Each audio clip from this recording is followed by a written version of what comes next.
Buenas noches. Buenas noches, Mirta.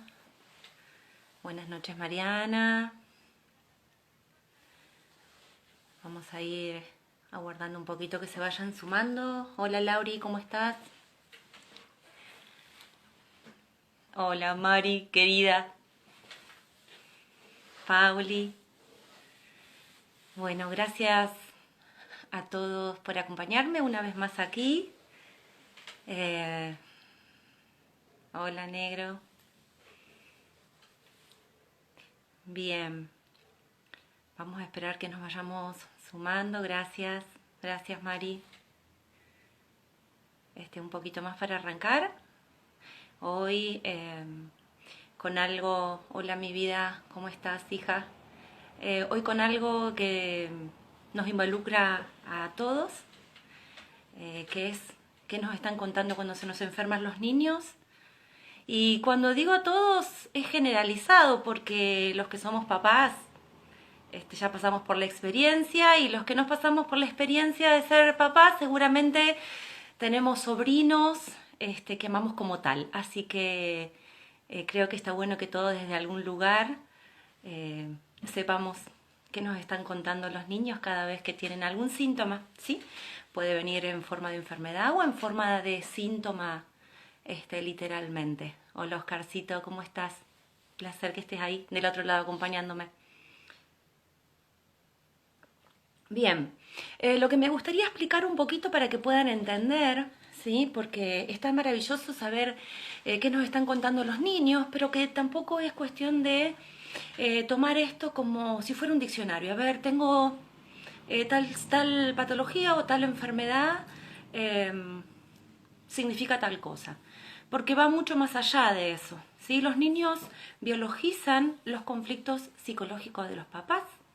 O sea que a lo que papá, mamá les está pasando emocional y psicológicamente, los niños me lo van a hacer carne, por decirlo de alguna manera, y me lo van a estar mostrando con algún tipo de síntomas. Entonces va más allá de que si yo agarro un diccionario y me pongo a buscar, qué sé yo, por decirlo, una sinusitis, una varicela, un sarampión, y qué es lo que me dice. ¿Por qué va más allá de esto?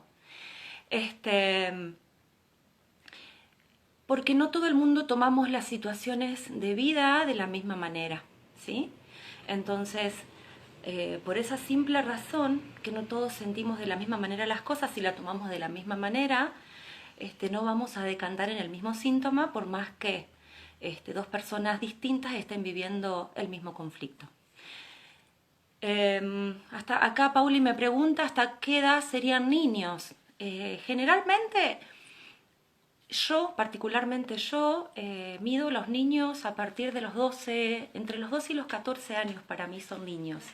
Después de los 14 años, que es recién después del segundo septenio, es cuando el niño comienza la etapa de la adolescencia.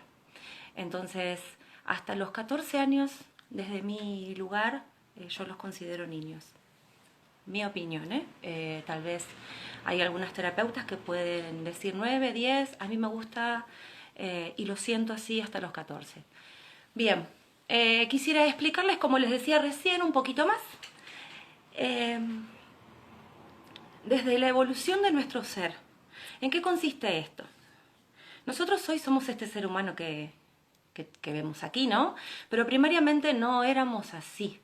Desde la evolución, primariamente, fuimos seres unicelulares, donde éramos unas células que estábamos en el agua, que lo único que hacíamos era comer, digerir, excretar y reproducirnos.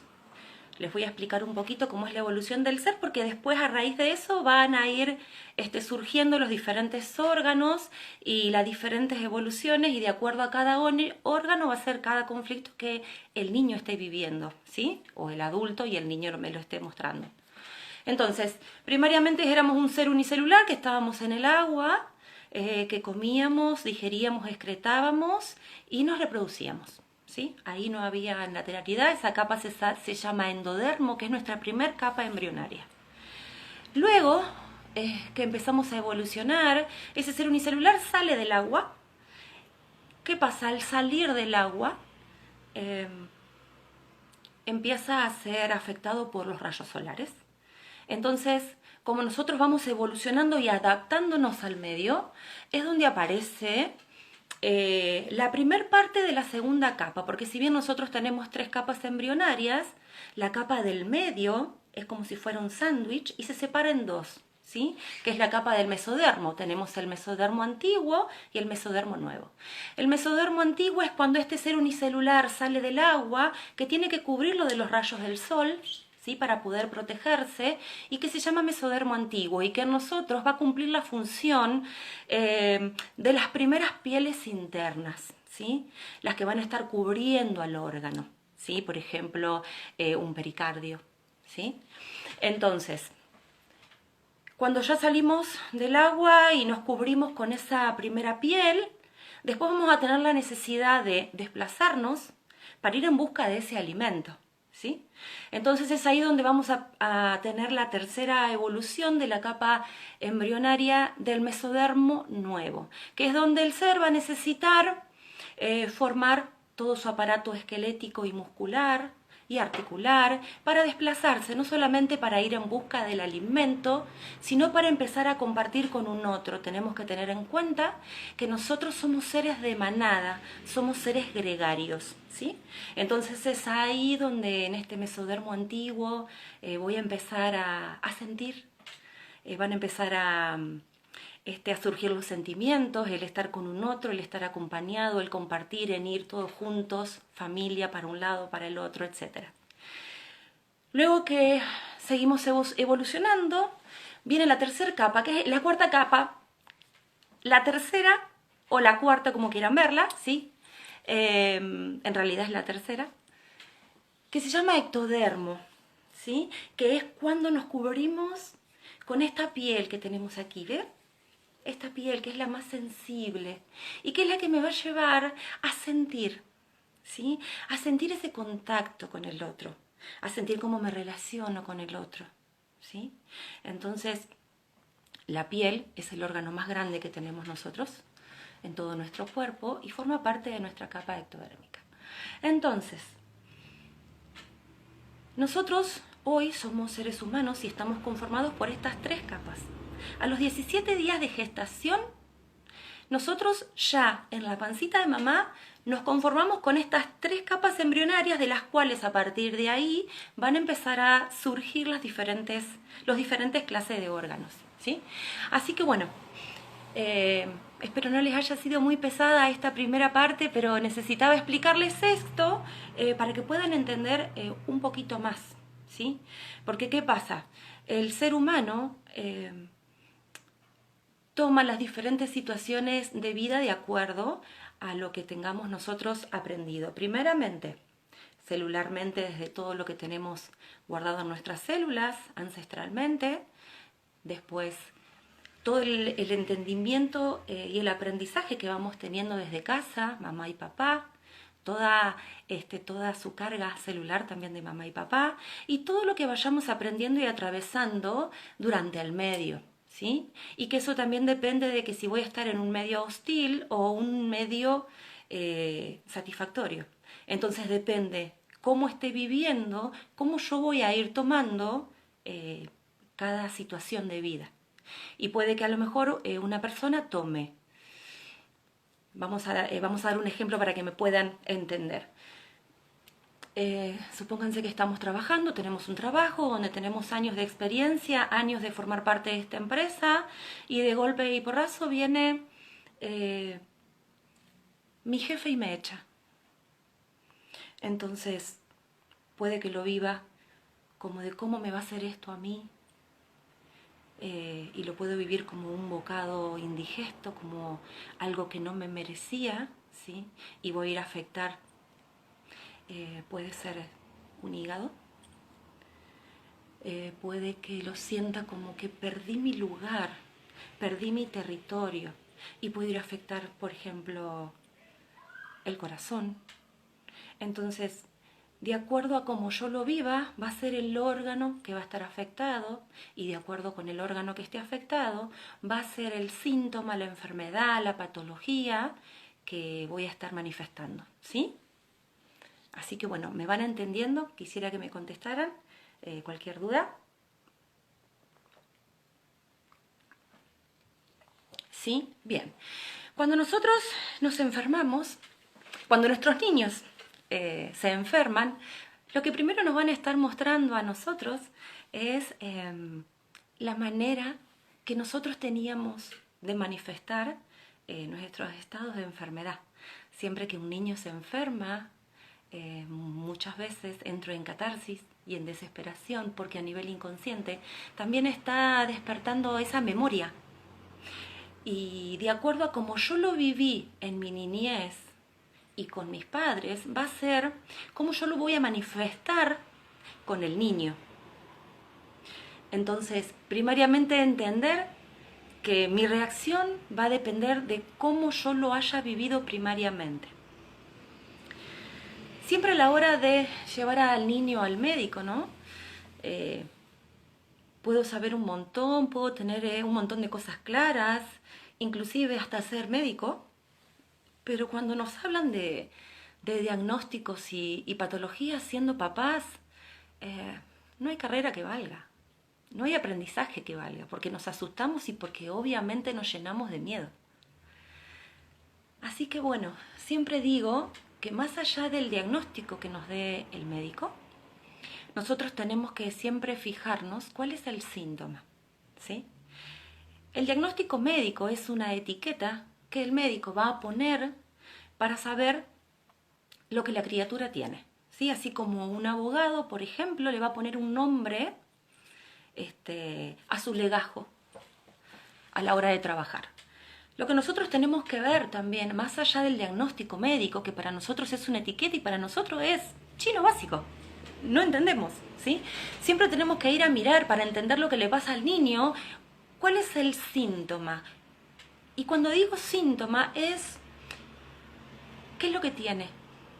¿Qué es lo que le provoca? ¿Qué es lo que le produce? ¿Qué es lo que le impide? ¿Sí? Porque obviamente si yo me voy a guiar por la etiqueta médica no voy a entender qué es lo que le está pasando, ¿sí? Entonces, para entender lo que le está pasando, tengo que saber qué es lo que qué es lo que está atravesando ese niño, qué es lo que siente, para poder entender desde dónde viene ese síntoma, ¿sí? Siempre que nosotros tengamos en nuestros hijos patologías que terminen en itis, amigdalitis, faringitis, bronquitis, ¿sí? Todo lo que sea itis me va a estar hablando de enojo, de bronca, ¿sí? Entonces, todo lo que se manifieste con una itis, ¿sí? Ese niño me lo va a estar manifestando y que va a venir, puede venir, por ejemplo, una bronquitis de haber escuchado discutir fuertemente a mamá y a papá. Y lo voy a manifestar con una bronquitis, tal vez porque no solamente escuché, sino que vivencié ese episodio y como niño no me pude expresar. Entonces lo más probable es que ese niño decante en una bronquitis, por ejemplo. Pero que también tenemos que ver más allá de las patologías, ¿sí? Hay patologías que son transgeneracionales. ¿Y qué quiero decir con esto? Que hay manifestaciones de los niños que no vienen solamente de una pelea o una discusión de mamá y papá. Su origen también tiene correspondencia de nuestro árbol. Tenemos que entender que nuestro árbol genealógico nos antecede y tiene una carga y una memoria celular en cada uno de nosotros. Entonces, también tiene total correspondencia con la manera que nosotros tenemos de enfermarnos. Lo que se hereda de nuestros ancestros son la manera conflictual, es la manera conflictual con la que yo me tomo la vida. Por ejemplo, si vamos a estar hablando de diabetes, ¿sí? Es muy común que yo vaya al médico, ¿sí? y que el médico me pregunte si mi mamá o mi papá tuvieron diabetes, si mis abuelos tuvieron diabetes y se puede tomar como una enfermedad hereditaria, cuando en realidad lo que yo voy a heredar es la manera conflictual con la que me voy a tomar la vida, ¿sí? Entonces, ¿y cómo va a ser, cómo va a estar siendo esa manera conflictual? Tal vez desde una separación en el núcleo familiar, de tener que resistir el estar viviendo con alguien que ya no quiero y no me queda otra y tengo que sacar fuerza desde donde no tengo, por ejemplo, ¿sí? Por eso siempre digo que también tenemos que ser coherentes, mantener una coherencia. No digo que sea sencillo, digo que se puede lograr. Una coherencia entre lo que siento, lo que pienso y lo que hago, ¿sí? Porque tengo que estar sabiendo que también mis hijos van a ser una repitencia de lo que estén viviendo y aprendiendo desde mi pareja y yo, desde esta relación vincular, ¿se entiende? Entonces, si un niño está conviviendo con papás que lo único que hacen es pelearse, renegar, revolearse con platos, estar viendo todo el tiempo situaciones violentas, es común que ese niño manifieste en su adultez o, asimismo, en su corta edad, una diabetes, ¿sí? Y si yo mantengo una situación vincular de ese tipo y no tomo medidas, tengo que saber que en mi herencia puedo llegar a tener nietos con problemas de diabetes, por ejemplo. Entonces tenemos que saber que es muy importante también cómo nosotros estemos viviendo esta familia, esta vida vincular con mi pareja, con mis hijos y saber que todo tiene, yo digo, una consecuencia de cómo se vive. Así como dije la vez pasada, nosotros somos seres biológicos, seres que simplemente nos manifestamos como sentimos y como podemos, ¿sí? Siempre digo que se enferma el que puede, no el que quiere, ¿sí? Bien. Quisiera saber si hay alguna pregunta hasta aquí, si me van entendiendo, si estoy siendo clara. Ahora vamos a ir viendo.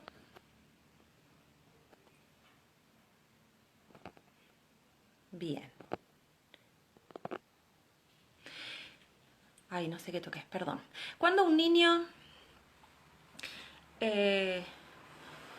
nace, ¿no?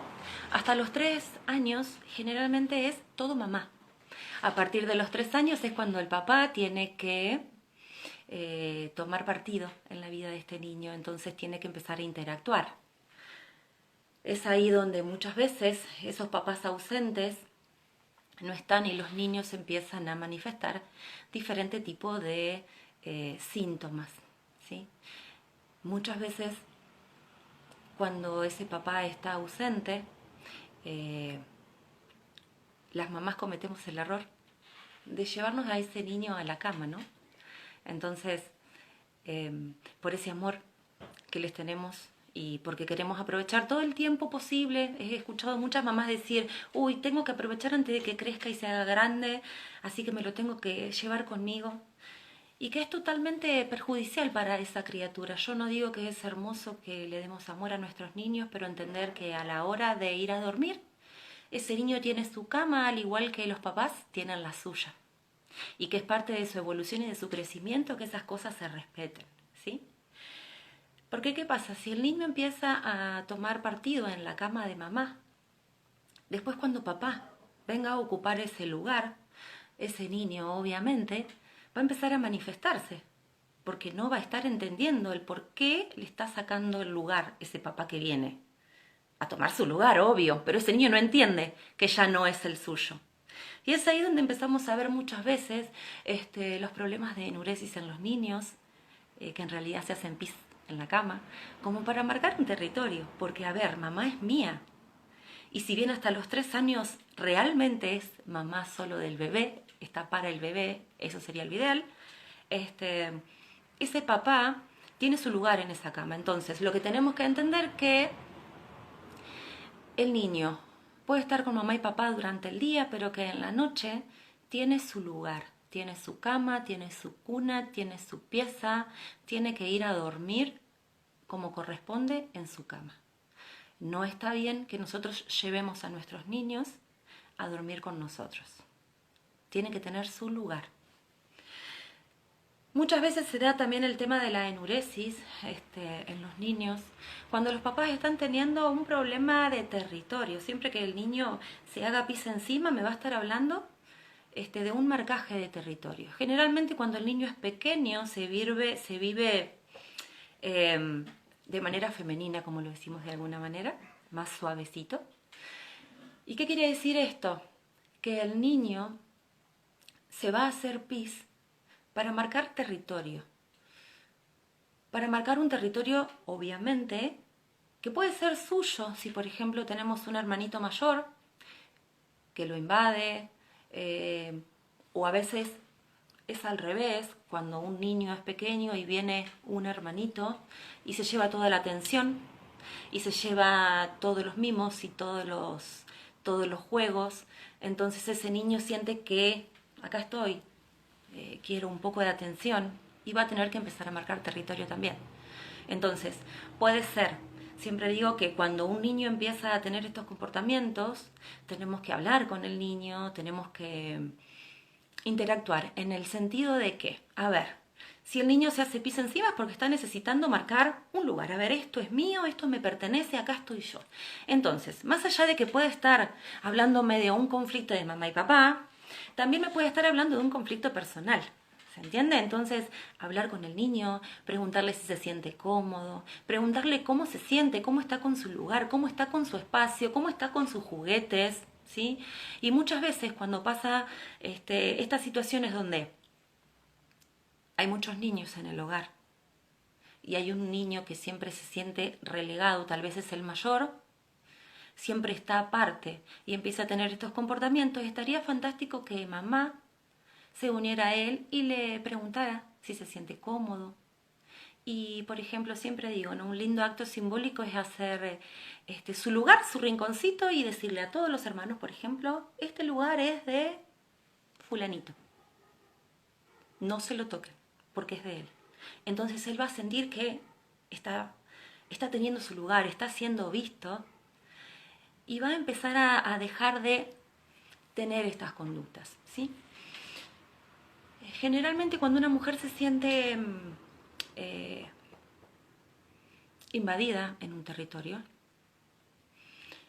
generalmente es cuando puedo vivir con las suegras, puedo vivir en la casa de mis padres, o puedo tener a alguien que viene y me invade mi casa, mi hogar, o me viene a querer decir lo que yo tengo que hacer como madre. Muchas veces sufrimos la imperiosa manera de querer ayudar de nuestras madres.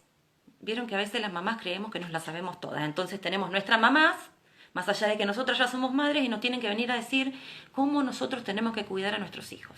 Que si le pongo mucha ropa, que si le pongo poca ropa, que si lo abrigué de más, que si lo desabrigué. Y nos vienen a querer mostrar cómo se hace.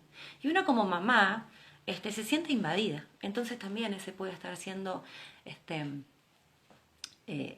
una situación en la que mi niño tenga este tipo de comportamientos. Que puede ser una enuresis o puede ser una encopresis también, ¿eh? Pero es un poco más difícil de ver la encopresis. La encopresis, que es cuando el nene se hace caca, ¿sí? Es cuando la invasión del territorio es más violenta. Si no, generalmente es una enuresis. También están esos niños que cuando llegan a casa necesitan ir al baño, ¿sí? Porque son niños que tal vez estando fuera de casa se sientan en peligro. Entonces, al llegar a casa, tienen que ir al baño porque es como ir y marcar su territorio. Ah, ya estoy a salvo, ya estoy acá, ya estoy a salvo, estoy con mamá, estoy con papá, estoy cuidado. Entonces tengo que ir al baño. ¿Qué es lo que hacemos todas las mujeres? Ustedes se dieron cuenta que vayamos donde vayamos, restaurantes, espectáculos, el baño de mujeres siempre está lleno. La mujer siempre donde va tiene que ir al baño. Es muy raro que una mujer no vaya al baño yendo a todos los lugares públicos. Lo mismo así cuando llegamos a casa. Esa necesidad de llegar a casa y decir, voy al baño. Que en realidad es, acá llegué. Voy a marcar mi territorio. Ni hablar el hombre, ¿sí? Ni hablar el hombre. Para el hombre siempre digo que todo es mi casa, mi auto, mi esposa, mis hijos, todo es mí. Con respecto a los niños, y en relación a cuando empiezan a hacer caca, ¿sí? Para los niños es muy importante porque el bebé lo primero que hace para manifestarse es caca cuando nace. Entonces, muchas veces tenemos que tener en cuenta que el niño va a necesitar que nosotros vayamos a ver su caca, porque es su manera de mostrarnos eso que es de él, eso que hizo y que se siente contento y orgulloso de lo que hizo. Y que muchas veces nos podemos encontrar con situaciones en donde el hecho de tirar la cadena al niño, el niño se ponga mal, porque es como que estoy tirando a algo que es de él. Así como cuando, por ejemplo, un niño de 3 años tiene un juguete o algo en la mano y yo se lo quiero sacar o se lo saco y el niño se pone a llorar y a gritar como si lo hubiera pegado. Es que el niño, hasta los 3 años, todo lo que sostenga lo siente como prolongación de su ser. Es como si fuera algo que es mío, que es parte de mi cuerpo. Entonces por eso a veces nosotros vamos a sacarle un juguete o algo a un niño menor de 3 años y nos vamos a dar cuenta de que llora como si los estuviéramos matando. Cuando en realidad es que no entienden que yo le estoy sacando algo que sea externo a su cuerpo, ¿sí? A ver, Eli, cuando hacen reacciones en la piel, brotes, ¿a qué hace referencia? Bien, como dije hoy, la cuarta capa ectodérmica, la de la piel, es la de las relaciones, de la que siente, ¿sí? Entonces, cuando un niño tiene reacciones en la piel, me está hablando primariamente de un conflicto de separación, ¿sí? Que puede ser de papá, mamá, pero que también puede ser suyo. Por ejemplo, es muy común ver en un bebé, cuando la mamá empieza a trabajar, una dermatitis de pañal, ¿sí? Cuando yo tengo un síntoma de dermatitis, tengo que ponerme a pensar de quién me separé. ¿Sí? La dermatitis es un conflicto de separación muy, muy profunda, muy sentida, por decirlo de alguna manera. Entonces, siempre que tenga manifestaciones en la piel, ¿sí? Me está hablando de un conflicto de separación. Me siento separado de algo, me siento separado de alguien. Y que puede estar tomando, siempre digo que en esto está la ambivalencia pura, siempre puedo estar tomando dos comportamientos. Porque, por ejemplo, mamá empezó a trabajar y era la que me despertaba con las caricias y hoy ya no está y puede que haga una dermatitis en la cara, ¿sí? O, por ejemplo, mi hermano me tiene cansado, lo tengo todo el tiempo encima, me está ahogando y voy a hacer una dermatitis para querer alejarlo, porque lo quiero lejos, porque no quiero ni que me toque. ¿Se entiende? Pero que siempre que sean problemas de piel, me va a estar hablando de conflictos de separación. O porque quiero traer que está lejos, o porque quiero alejar porque lo tengo muy cerca. ¿Sí? Y que en el caso de niños puede ser también de los mismos niños, porque el niño siente todo de una manera muy exacerbada, por decirlo de alguna forma. Si nosotros por ahí vemos que los chicos exageran, no, lo viven como tal, lo viven de una manera muy sentida, algunas cosas. Entonces es muy común que hagan patologías a nivel piel. ¿Cómo influimos en ellos?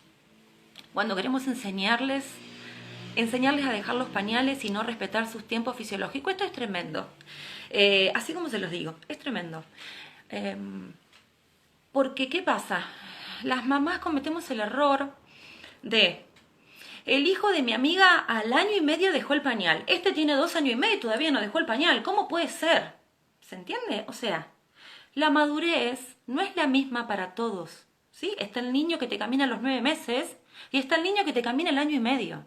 Está el niño que aprende a hablar al año y medio y está el niño que hasta los 2 años no te emite una palabra o no se hace entender. Entonces, con esto de ir al baño a sacarle los pañales, es lo mismo. Yo no puedo acelerar el control de esfínteres en los niños. El niño, cuando se sienta maduro para dejar el pañal, para poder controlar su esfínter y decir, bueno, listo, hago pis, hago caca solo, lo va a estar haciendo. Yo no lo puedo estar apurando, porque lamentablemente, más allá de que es extremadamente violento, por más natural que lo haga, generalmente cuando queremos que nuestro niño deje el pañal, somos violentos muchas veces.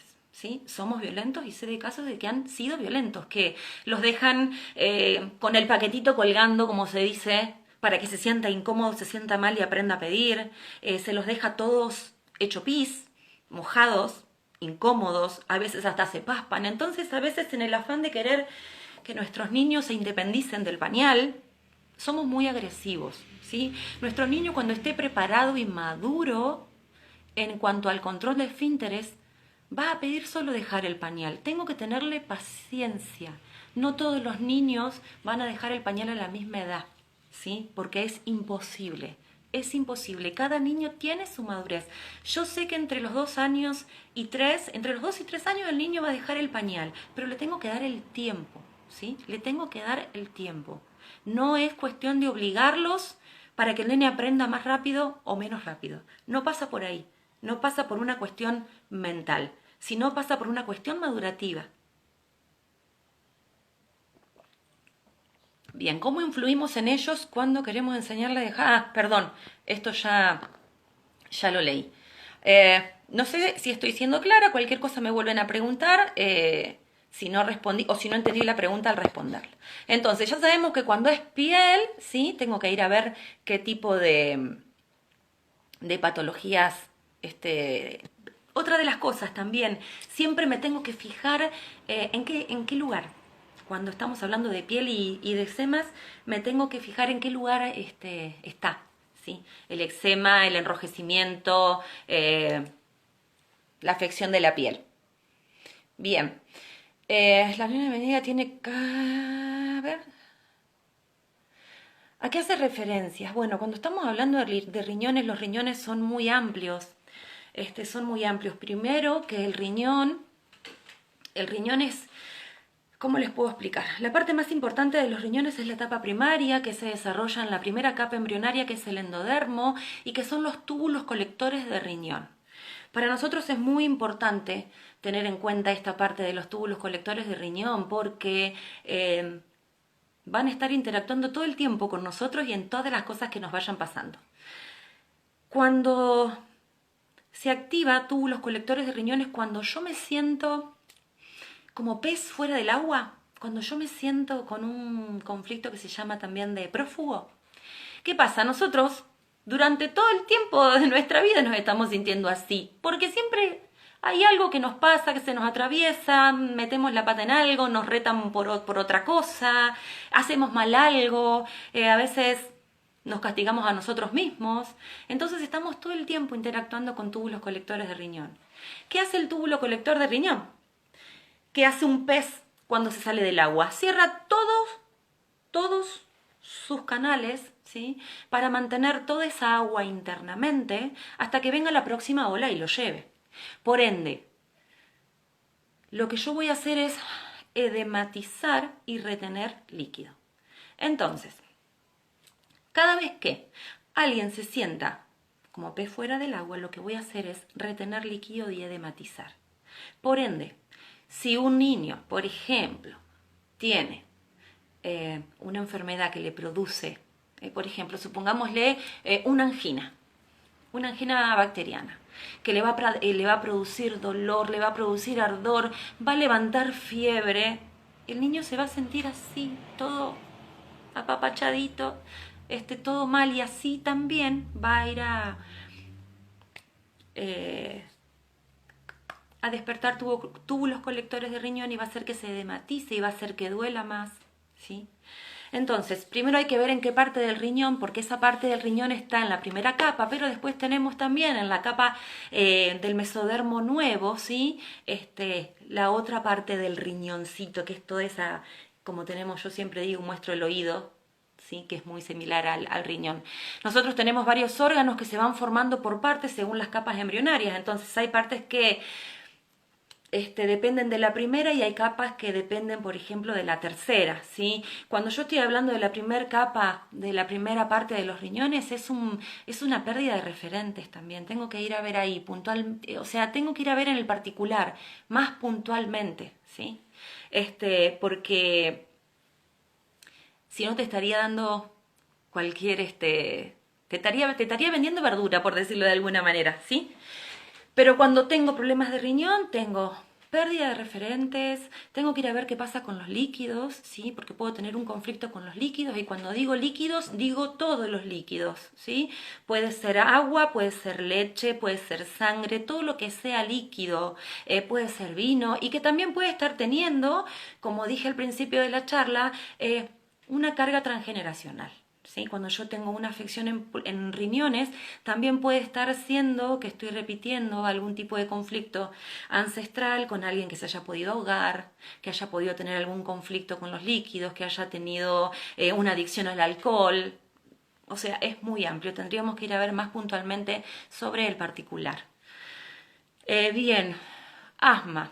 Bien, el asma es una constelación de dos relés, ¿sí? Es una suma de dos conflictos, es un conflicto de territorio, con un conflicto de separación en conjunto. Entonces, me siento invadido en mi territorio, ¿sí? Y entonces voy a estar necesitando tomar distancia de algo, alguien me está sacando el aire, ¿sí?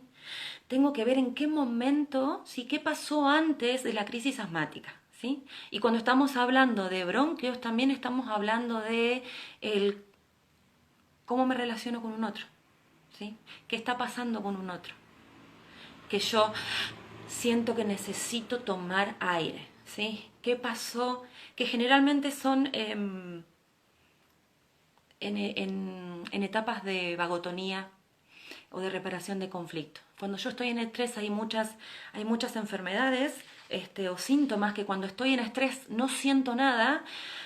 Y cuando relajo hago esto, es cuando mi cuerpo, mi organismo internamente tiene que empezar a reparar todo lo que rompió estando en estrés y que no nos dimos cuenta. Y es donde van a empezar a venir todos los síntomas. En el 85% de los síntomas y de las enfermedades pasan en etapa de resolución de conflicto. ¿Y qué quiere decir esto? La enfermedad la tengo que repartir en dos. La primera parte, que es la parte conflictual, que es donde yo voy a estar en estrés, que es donde voy a estar viviendo mi situación de tensión, de ansiedad, de conflicto, de angustia. Y la segunda parte donde ya está, ya resolví, que sería la segunda parte de la enfermedad. ¿Qué pasa? Mientras yo estoy en estrés, no voy a tener ningún tipo de... no voy a sentir síntomas a nivel físico, a nivel dolor generalmente. Cuando yo relajo, ¿sí? Cuando yo siento que relajé, que ya resolví, que muchas veces es inconsciente, lo que mi cuerpo va a empezar a hacer es a reparar. Entonces, mis microbios internos, si estamos hablando de una enfermedad, lo que van a empezar a hacer, los albañiles internos que tenemos, como digo yo, van a empezar a reparar eso que rompí, que pude haber generado masa o que pude haber ulcerado de acuerdo a la capa que pertenezca. Otro día vamos a hacer una charlita más larga y extensa, más puntualmente, para que puedan entender con capas embrionarias. Entonces, en ese entrar, esos albañiles internos, en entrar a reparar, a llenar lo que se cavó y a degradar lo que hizo masa, va a empezar toda la etapa que se le llama exudativa, que es donde va a haber dolores, fiebres, donde se van a presentar los síntomas. Y después voy a tener una etapa que se va a llamar epicrisis, ¿sí? Donde el organismo y el cuerpo tiene que escurrir el excedente, lo que ya no sirve, lo que ya me sobra, que ya no quiero más. Entonces es ahí donde voy a tener generalmente el pico más grande de dolor, cuando mi cuerpo hace esto, escurre el trapo, por decirlo de alguna manera, ¿sí? Entonces, generalmente cuando pasa eso, estoy en resolución del conflicto. Lo que pasa que es cuando más duele, es cuando más supura, es cuando sube la temperatura, ¿se entiende? Pero que generalmente estamos en reparación de conflicto. Entonces, cuando estamos hablando de bronquios, por ejemplo, supongamos que yo voy a la escuela, paso por una situación en donde se burlan, ahora es muy común el hecho del bullying y que se burlen de los compañeritos. Entonces supongamos que tengo que resistir, tengo que ser duro, tengo que ser fuerte para poder resistir eso que me está pasando y cuando llego a casa, relajé, ya estoy a salvo.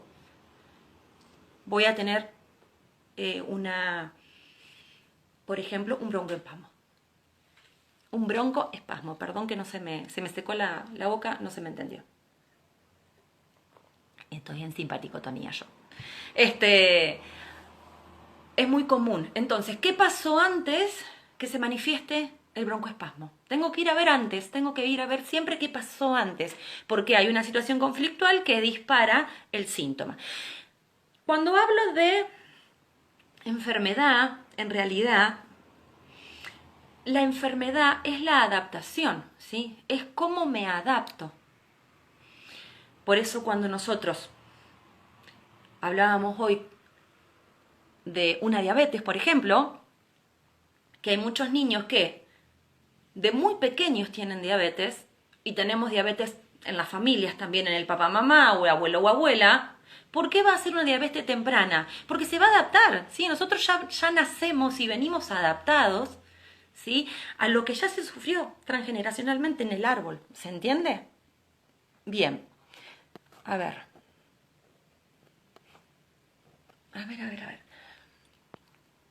Que vamos a ir Vamos a ver, me preguntaron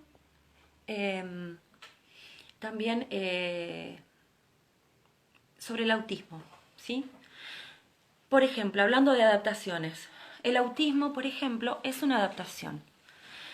Obviamente tengo que ir a ver qué pasó. Generalmente un niño autista es un niño al cual le anteceden, por ejemplo, mínimo 4 generaciones de falta de comunicación.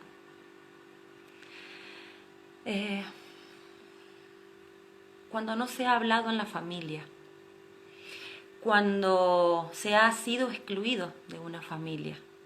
Entonces, ese niño autista, ¿sí?, va a venir adaptado. Obviamente, ¿es beneficioso? Tal vez para el niño sí, pero tengo que saber que es una adaptación a lo que pasó en mi árbol transgeneracional, a lo que pasó en las generaciones anteriores a mí, qué pasó en la familia, qué pasó con los niños, qué pasó con la comunicación. Primero también tengo que ver cuál es la manera de manifestarse de ese autista, porque no son todos los autistas de la misma manera, no se manifiestan de las mismas maneras. Están los que no pueden, hablar, están los que no se mueven y se quedan quietitos, están los que se amacan. O sea, tienen diferentes tipos de comportamientos. Entonces hay que ir a hablar en el personal y entrar a ver, meterme al árbol genealógico, por ejemplo, y entrar a ver qué pasó ahí, ¿sí? Porque vienen de árboles en donde la comunicación no ha existido, en donde el comunicarse fue peligroso, en donde muchas veces el comunicarse ha producido muerte. Entonces yo hoy tengo que venir adaptado, ¿sí?, con este tipo de patologías, con este tipo de síntomas, ¿sí? Lo mismo pasa cuando cuando vienen niños con algún tipo de discapacidad. Primero tengo que ir a ver qué le impide esa discapacidad y después tengo que meterme a ver qué pasó en el árbol. Que este niño hoy viene adaptado, ¿sí?, con una discapacidad, que primariamente una discapacidad me está hablando de una necesidad de tener que estar con mamá. Entonces, ¿qué pasó con las mamás de ese árbol ahí? Que este niño hoy va a tener que venir adaptado con una discapacidad para no separarse de mamá. ¿Y cuál es el tipo de discapacidad también, sí? Porque seguramente en su árbol, ¿sí?, han pasado situaciones donde mamá se ha ido a trabajar cama afuera y abandonados a sus hijos, donde mamá ha tenido que trabajar y sus hijos se han criado solos, donde mamá ha muerto cuando nosotros éramos muy pequeños, etcétera, etcétera, etcétera. Tenemos que ir a trabajar ahí en lo personal y ver qué pasó puntualmente, ¿sí? Bien, cuando hay resfríos muy seguidos, bien.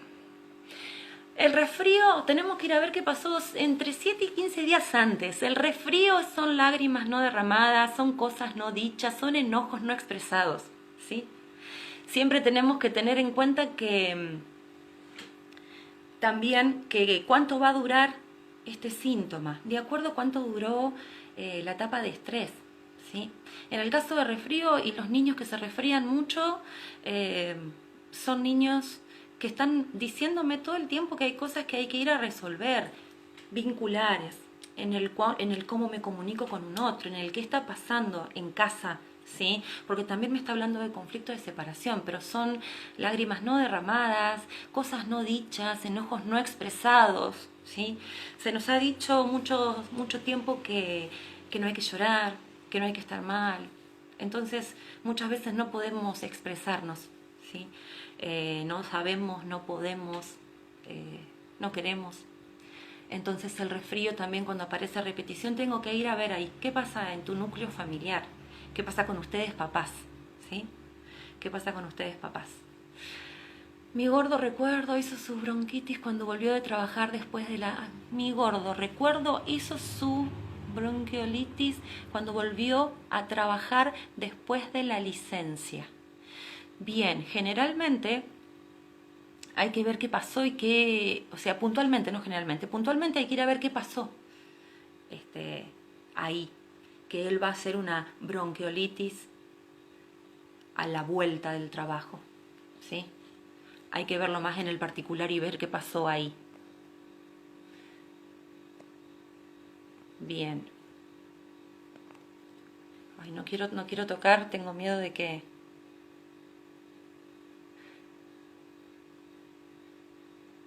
Bueno, sinusitis, lo mismo. Sinusitis, estamos hablando de una itis y cuando estamos hablando de sinusitis hay varias cosas implicadas.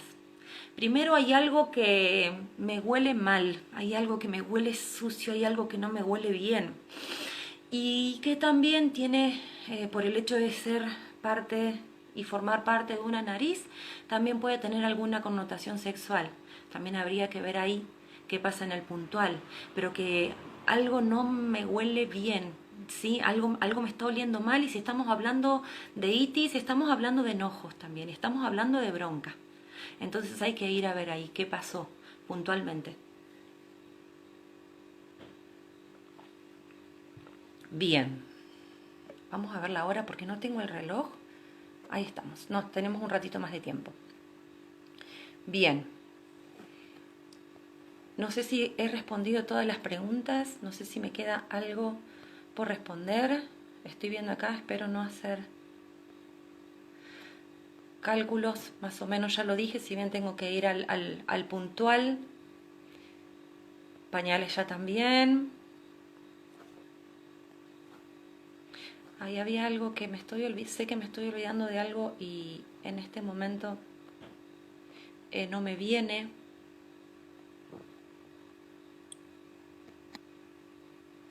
Bien. Como les decía, toda enfermedad tiene un propósito benéfico. ¿Qué es un propósito benéfico? Bien, el propósito benéfico de cada enfermedad es qué me impide hacer esta enfermedad, ¿sí? Y qué me permite. Por ejemplo, si un niño quiere estar con mamá y la única manera que mamá le da cariño es enfermándose, el niño va a empezar a somatizar cada vez que se sienta solo, cada vez que se sienta triste, y se va a empezar a enfermar más seguido. ¿Por qué? Porque es la única manera que recibo amor de mamá. El tema es que primariamente lo va a hacer de niño y después lo va a hacer de grande. Se va a convertir en una víctima caminando, ¿sí? Se va a convertir en una persona donde todo el tiempo va a necesitar estar enfermo para poder estar recibiendo amor, porque es la manera que aprendió de niño. Entonces, cuando los niños se enferman a repetición y muy seguido, tengo que fijarme yo también cómo estoy operando, por decirlo de alguna manera, como mamá.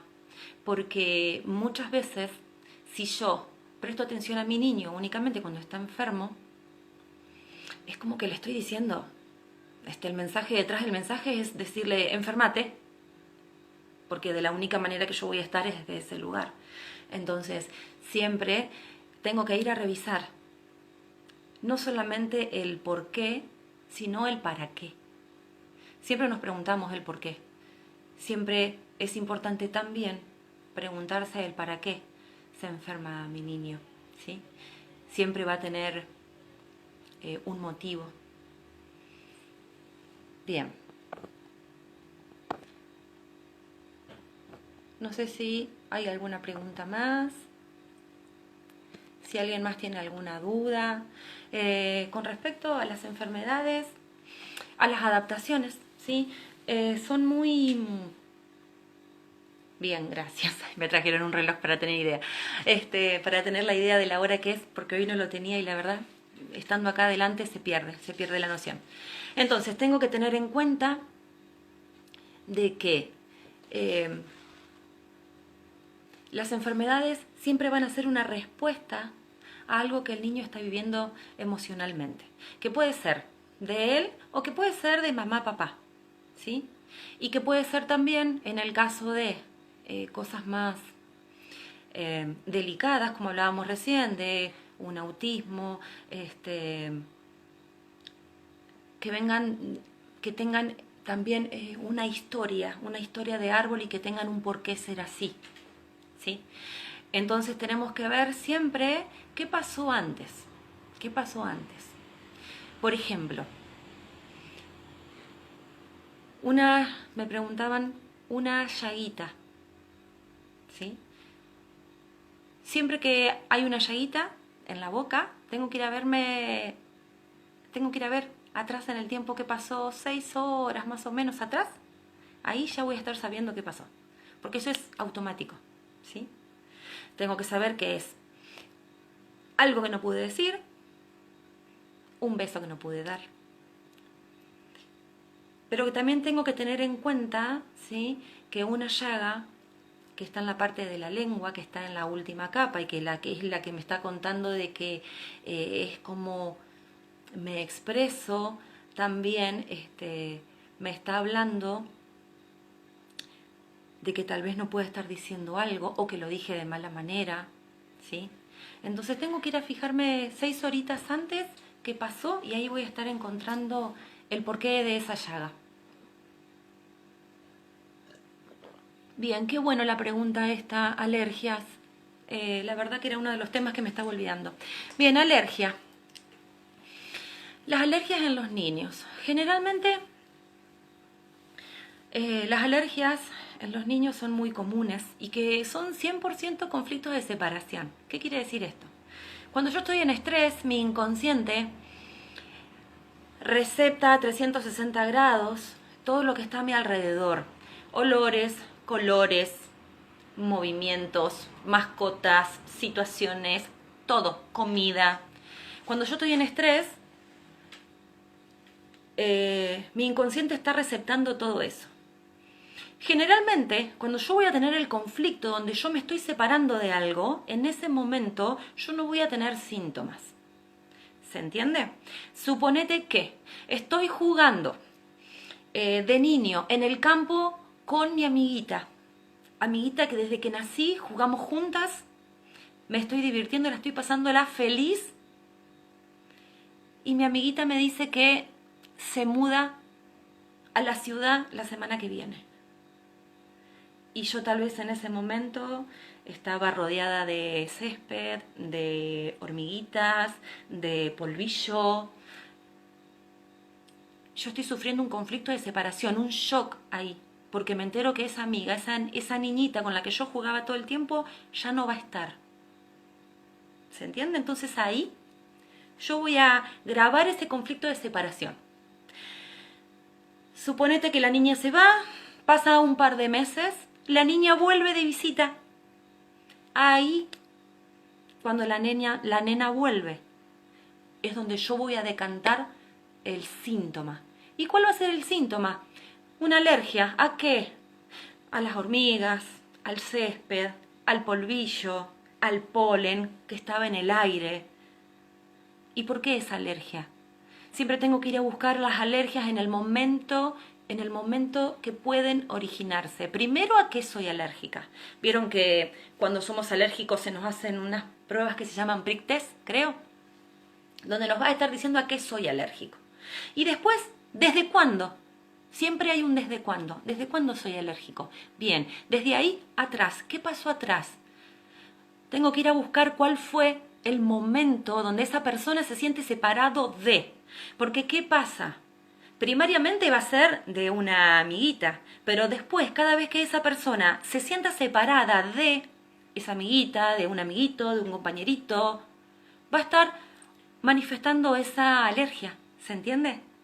Y que muchas veces se cronifica porque muchas veces tenemos alergia al gato o alergia al perro. Y la nena tenía un perro, y la nena tenía un gato, o a lo mejor esa alergia surge desde que se le murió la mascota. La próxima vez que esté con una mascota, obviamente, va a ser una alergia. Porque para la nena, al nene, el que se le muere una mascota, por ejemplo, es una pérdida terrible. Entonces, le voy a traer un perrito nuevo para suplir el que se murió y la nena se va a brotar entera, se le va a cerrar el pecho. Le hago los análisis, le va a dar una alergia. Ah, no, sacamos la mascota, se vuelve a separar. Entonces es como que estoy yendo y viniendo todo el tiempo con el mismo síntoma, ¿sí? Lo estoy cronificando. Entonces, lo que tengo que ir a ver con las alergias, importante, ¿desde cuándo? ¿Desde cuándo las alergias? ¿Qué pasó antes desde la alergia? ¿A qué soy alérgica? Y para estar encontrando la situación que hizo que esa persona sea alérgica a, ¿sí? Y que va a tener que ver con lo que haya habido a su alrededor en el momento que la persona sufre el conflicto de separación, ¿sí? Bien, niños con cáncer. Niños con cáncer. Generalmente los niños con cáncer sí son biologizaciones de los papás, ¿sí? Para que haya una situación de cáncer, sí, muchas veces, primero tienen que darse tres cosas. Vivir una situación traumática, vivir en soledad, sin solución aparente y sin poderla comunicar, ¿sí? Para que se forme un cáncer tienen que estar esas situaciones presentes, todas, no tiene que faltar ninguna. ¿Qué pasa? Si yo estoy después repitiendo conflictualmente esas mismas situaciones, ¿sí? Mi nivel de estrés va a empezar a subir y obviamente voy a generar un cáncer. ¿En dónde y de qué? Como dije hoy, tiene que ver según la capa embrionaria, tiene que ver de dónde venga y de dónde esté ubicado, ¿sí? Pero que va a tener que ver con una situación de estrés muy alta. Generalmente cuando es en niños, me está hablando de papás, de conflictos de papás, ¿sí? Puede darse que un niño sienta por sí solo, tal vez sí, pero estamos hablando de repitencias. Cuando hay cánceres de niños de muy corta edad, inclusive niños que al poquito tiempo de estar nacidos manifiestan una situación cancerígena. Entonces son niños que se adaptan, ¿sí? Que ya vienen con esa adaptación. Y si vienen con esa adaptación es que no es de ellos, ¿sí? Ya vienen con la información que se tienen que adaptar a esto de mamá, papá, ancestros, ¿sí? Bien. Bueno, faringitis, sí, reiteradas veces faringitis. Cuando estamos hablando de itis, es enojo, es bronca, y faringitis es tal vez lo que no dije, lo que me tuve que callar, es eso que no pude decir y que me dio bronca y que me quedó ahí, y que va a ser una faringitis porque me queda acá. No lo puedo expresar, pero tampoco lo puedo tragar, tampoco lo puedo pasar, ¿sí? Bien. Bien. No sé cómo estaremos de tiempo. Bien, ya me quedan segunditos. Bien, decirles que no sé si contesté todas las preguntas, porque por ahí en el subir y bajar tengo miedo de irme, por ahí se me despliega todo. Si hay alguna pregunta que haya quedado sin contestar, me escriben por privado y se las contesto. No hay ningún problema, espero haber sido clara, espero que se haya entendido. Si hay alguien que no me entendió algo particularmente, como les vuelvo a repetir, me escriben, me lo hacen saber. Y bueno, espero haber colaborado con ustedes. Sé que hay temas que me olvidé de tocar, pero como bueno, así como una de las oyentes me preguntó de alergias si era algo que quería hablar y ya me estaba olvidando a no ser que escuchara la pregunta. A veces uno antes de arrancar tiene todo acá lo que quiere hablar y lo que quiere decir, y cuando prendemos la luz del celu se nos borra todo. Así que bueno, si hay algo que quedó sin contestar, algo que les gustaría saber y que no lo estuve abordando en este videito, me avisan, me mandan un mensajito por privado y lo estaré contestando. Y bueno, otra de las cosas también que quisiera es que me vayan sugiriendo temas para hablar, para poder estar abordando y bueno, seguir encontrándonos de vez en cuando. Muchísimas gracias por estar del otro lado, gracias por escucharme, los quiero.